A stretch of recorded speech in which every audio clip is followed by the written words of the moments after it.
আপনারা কখনো মনোবল হারাবেন না। মনোবল হারানোর কিছু নাই। কোথাও কিছু একটা কেউ হয়তো করার চেষ্টা করছে। সেনাবাহিনীকে জনগণের মুখোমুখি দাঁড় করানোর ষড়যন্ত্র করা হচ্ছে, এমন মন্তব্য করেন বিএনপির ভারপ্রাপ্ত চেয়ারম্যান তারেক রহমান। ঐক্যবদ্ধ থেকে জনগণকে ষড়যন্ত্র মোকাবেলা করার আহ্বানও জানান তিনি।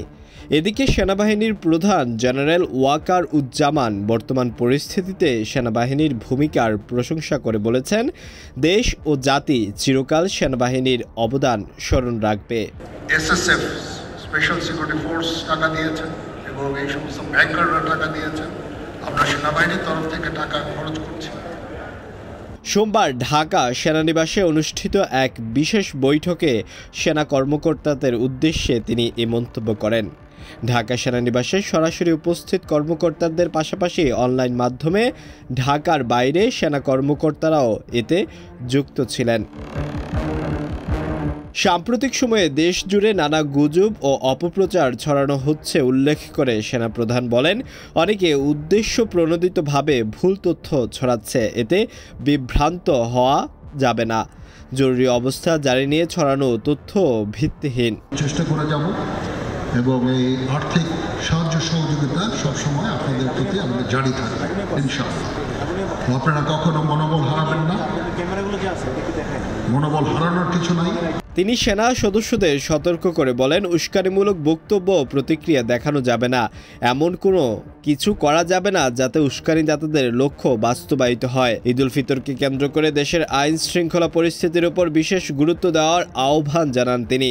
বলেন, যদি কোথাও আইন শৃঙ্খলা পরিস্থিতির অবনতি ঘটে তা কঠোরভাবে নিয়ন্ত্রণ করতে হবে। জনগণের জানমালের নিরাপত্তা নিশ্চিত করাই সেনাবাহিনীর সর্বোচ্চ অগ্রাধিকার।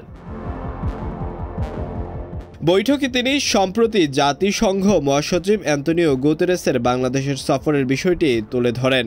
তিনি জানান, জাতিসংঘ মহাসচিব বাংলাদেশ সেনাবাহিনীর শান্তিরক্ষা কার্যক্রমের প্রশংসা করেছেন এবং ৫ আগস্ট পরবর্তী পরিস্থিতি সামাল দিতে সেনাবাহিনীর ভূমিকাকে ইতিবাচক দেখছেন।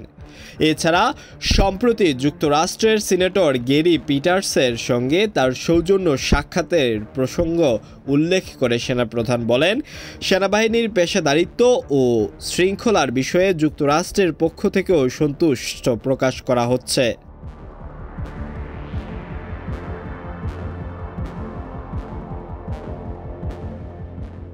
জাতিসংঘ মহাসচিবের বাংলাদেশ সফরকালে কক্সবাজারে রোহিঙ্গাদের জন্য আয়োজিত ১ লাখ মানুষের ইফতার ব্যবস্থাপনায় সেনাবাহিনীর সহযোগিতার কথা উল্লেখ করে সেনাপ্রধান রামু সেনাবাহিনীকে ধন্যবাদ জানান। সেনাপ্রধান তার বক্তব্য সেনা সদস্যদের উদ্দেশ্য করে বলেন, বাংলাদেশ সেনাবাহিনী একটি পেশাদার বাহিনী।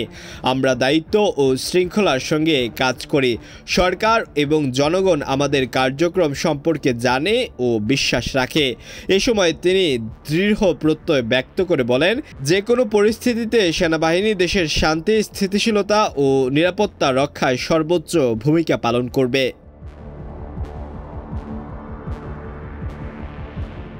আলওয়ান খান, ঢাকা প্রকাশ।